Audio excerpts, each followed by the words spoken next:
Hello students,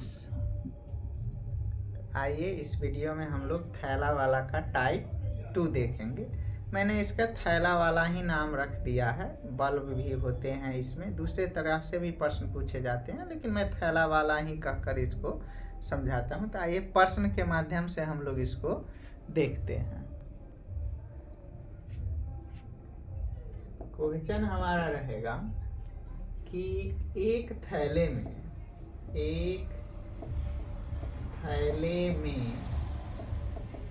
20 कलम हैं। एक थैले में 20 कलम हैं, जिसमें से 4 खराब हैं। जिसमें से 4 खराब हैं। दुकानदार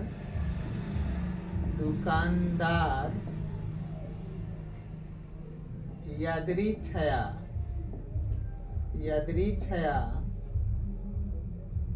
थैले से एक कलम निकालता है और ग्राहक को देता है। ग्राहक कलम लेगा यदि वह अच्छा होगा, तो ग्राहक के कलम लेने की प्रायिकता ज्ञात कीजिए।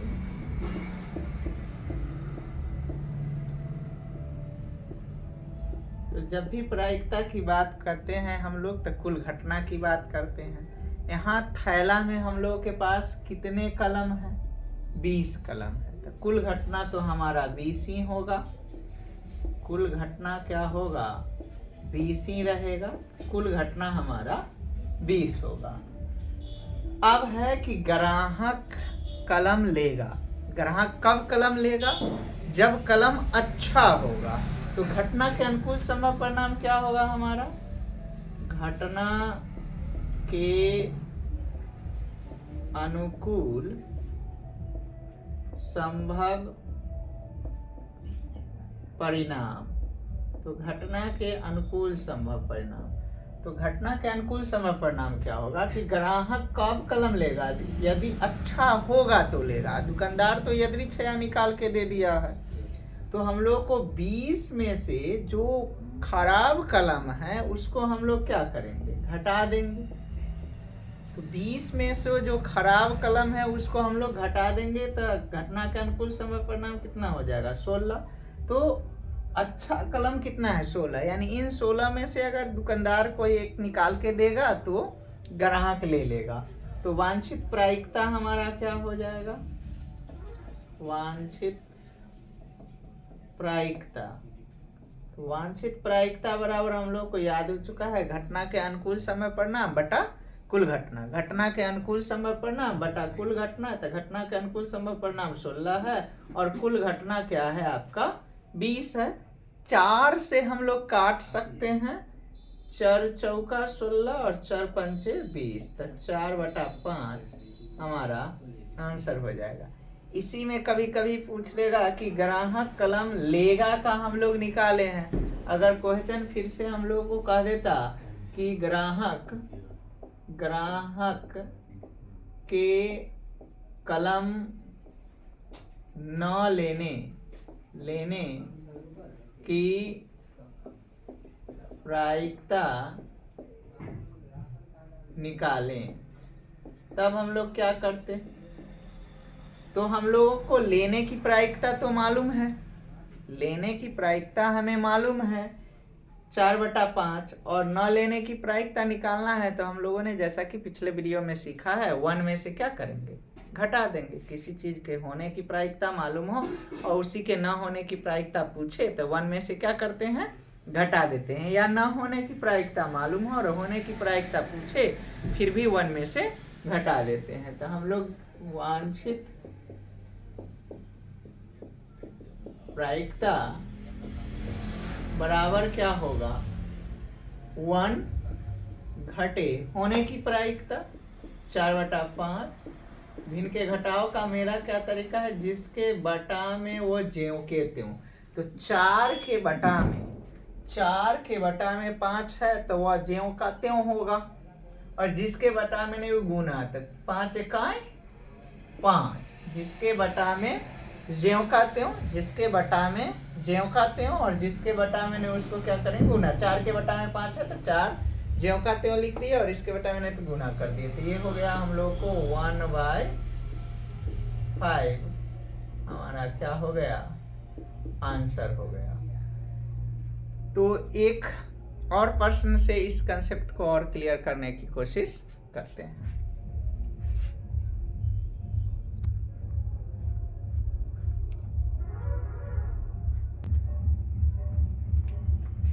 क्वेश्चन नंबर 2, एक थैले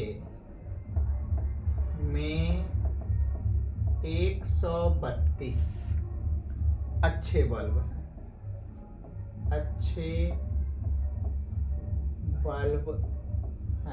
एक थैले में 132 अच्छे बल्ब हैं। धोखा से 12 खराब बल्ब थैले में मिल जाते हैं। दुकानदार यादृच्छया एक बल्ब निकाल कर ग्राहक को देता है।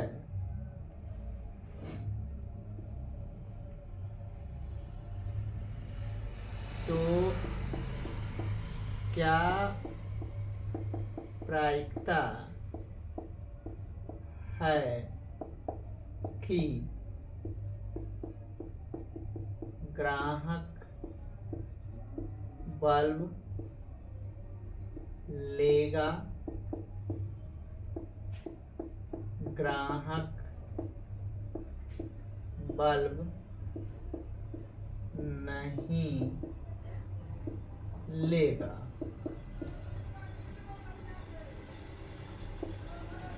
यह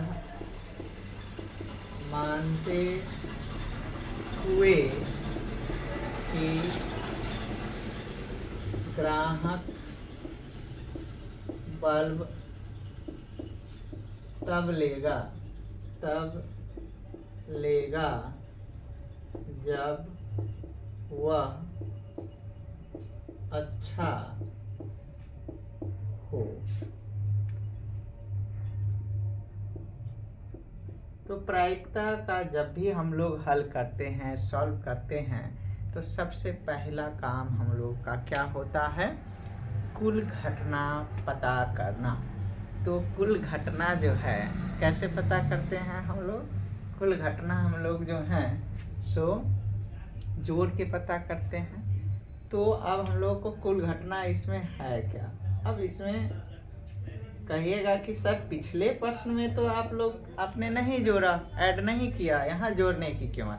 यहाँ कुल घटना 132 प्लस 12 यानी कि 144 हो जाएगा। यहाँ कुल घटना कितना हो जाएगा, 144। पिछले प्रश्न में तो ऐसे नहीं किए थे, उसमें 20 कलम थे और 20 में से 4 खराब थे।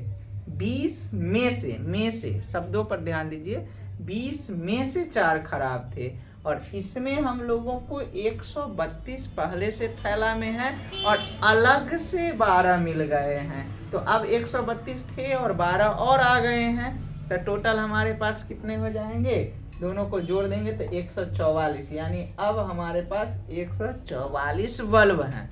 इसीलिए कुल घटना हमारा 144 होगा। तो जब में से कहे यानी वही कुल घटना हो जाएगा, जैसे कि पिछले प्रश्न में 20 हमारा कुल घटना था, लेकिन अलग से आकर अगर मिल जाते हैं तो कुल घटना में वो ऐड होके होंगे। अब हमारे पास कहता है ए में कि ग्राहक बल्ब लेगा, तो घटना के अनुकूल संभव परिणाम क्या हो जाएगा, घटना के अनुकूल संभव परिणाम। तो ग्राहक बल्ब लेगा, यहाँ पर हम लोग को शर्त क्या दे दिया है कि यह मानते हुए कि ग्राहक बल्ब तब लेगा जब वह अच्छा होगा। तो अच्छा होगा तब ग्राहक बल्ब लेगा, तो अच्छा बल्बों की संख्या हमारे पास कितना है, 132 है, 132। तो कुल घटना मालूम है, घटना के अनुकूल संभव परिणाम मालूम है, तो वांछित प्रायिकता क्या हो जाएगा, वांछित प्रायिकता बराबर क्या होता है, घटना के अनुकूल समय परिणाम बटा कुल घटना। तो घटना के अनुकूल समय परिणाम 132 है और कुल घटना हमारा 144 है। 12 से हम लोग काटेंगे तो 12 बरहे 44 और 12 11 आपका क्या हो जाएगा, 132 हो जाएगा। 12 11 132 हो जाएगा। सर बरबरहें 44 से तो हम लोगों को याद है, वो हम लोग भी काट सकते हैं, लेकिन क्या आप 132 को याद किए हुए हैं? 12 11 जो है 132 होता है, नहीं, यह 11 से गुना करने का ट्रिक है। 12 को 11 से गुना करना है तो क्या करना है, ये 1 है आपका, 1 लिख दीजिए, ये 2 है तो 2, और ये दोनों को जोड़कर बीच में लिख दीजिए 3, तो 132। कोई भी संख्या आप ले सकते हैं। तो फिर 11 से गुना करना है तो क्या करना है, 3 शुरू वाला लिख दीजिए, फिर बाद में 5 है तो 5, और ये दोनों को बीच में जोड़कर लिख दीजिए 8। कोई भी ले लीजिए, कोई फर्क नहीं पड़ता है। तो 4 लिखिए, 5 लिखिए और दोनों को जोड़कर लिख दीजिए, तो क्या हो जाएगा 9। तो इस तरह से मैं समझा हुआ हूँ, न कि याद है। हाँ, बरबरे 44 से तो याद रहता है, तो ऐसे कर रहे हैं, नहीं तो बारी बारी से हम लोग 2 से काट काट कर सकते थे। तो हमारा आंसर हुआ 11/12। अब बी में कुल घटना तो यही रहेगा। अब हम लोग को बी में क्या कह रहा है कि ग्राहक बल्ब नहीं लेगा, तो घटना के अनुकूल समय परिणाम क्या होगा। तो हम लोग 2 तरीके से इसको बना सकते हैं। पहली तरीका है कि किसी घटना के होने की बात मालूम हो और न होने की पूछा जाए तो एक में से घटा देते हैं, होने का मालूम हो और न होने का पूछा जाए तो एक में से घटा देते हैं। तो हम लोग इसी का प्रयोग करके बना सकते हैं। तो वांछित प्रायिकता बराबर 1 माइनस होने की, तो 11/12। जिनका घटाव का मैंने अपना तरीका आपको बताया है कि जिसके बटा में है वो जो के तो, और ये 10वां में बार आएगा। शायद ही कुछ ऐसे क्लास होंगे जिसमें ये काम नहीं होंगे, नहीं तो यह बार आता है। तो इसीलिए भिन्न के जो मैं तरीका बता रहा हूँ बड़ा आसान है, इसको समझने का प्रयास करें कि जिसके बटा में जो के तो, 11 के बटा में 12 है तो -11 को ज्यों का त्यों लिख दिए, और जिसके बटा में उसको गुना करेंगे तो 12 एकाएं 12, जिसके बटा में जो के तो, 11 के बटा में 6 था, जो के त्यों लिख दिए, जिसके बटा में नहीं वो गुना, तो 12 एकाएं 12 घट जाएगा तो 1/12 आंसर। या बार मैं 1 में से घटा कर बताता हूँ, कई वीडियो में ये बात बोला हूँ, लेकिन इसको दूसरे तरीके से भी बनाया जा सकता है। चलिए आज उस बात को देखते हैं कि सर 1 में से न घटाएं तो क्या दूसरा तरीका नहीं है। हाँ है। आपको घटना के अनुकूल समय परिणाम क्या होगा, घटना के अनुकूल संभव परिणाम। तो घटना के अनुकूल संभव परिणाम इस वक्त हमारे पास क्या होगा, ग्राहक कलम नहीं लेगा, बल्ब नहीं लेगा, सॉरी, तो बल्ब नहीं लेगा तो यानी जो खराब बल्ब होगा तो नहीं लेगा, क्योंकि ग्राहक तो सिर्फ अच्छा बल्ब लेगा। तो खराब बल्ब होगा तो नहीं लेगा। तो खराब बल्बों की संख्या हमारे पास कितना है, 12, इसलिए 12। तो वांछित प्रायिकता बराबर, तो वांछित प्रायिकता बराबर क्या होगा हमारा, घटना के अनुकूल समय परिणाम बटा कुल घटना। तो घटना के अनुकूल समय परिणाम 12 है, कुल घटना तो एक प्रश्न में कुल घटना सभी प्रश्नों के लिए सेम ही रहेगा। तो हमारा क्या हो जाएगा 144। तो 12 इकाई 12 और बराबर है 44 से, तो 1/12। देखिए दोनों आंसर हमारा क्या है, सेम है। तो आपको जो मेथड अच्छा लगे उससे बना सकते हैं।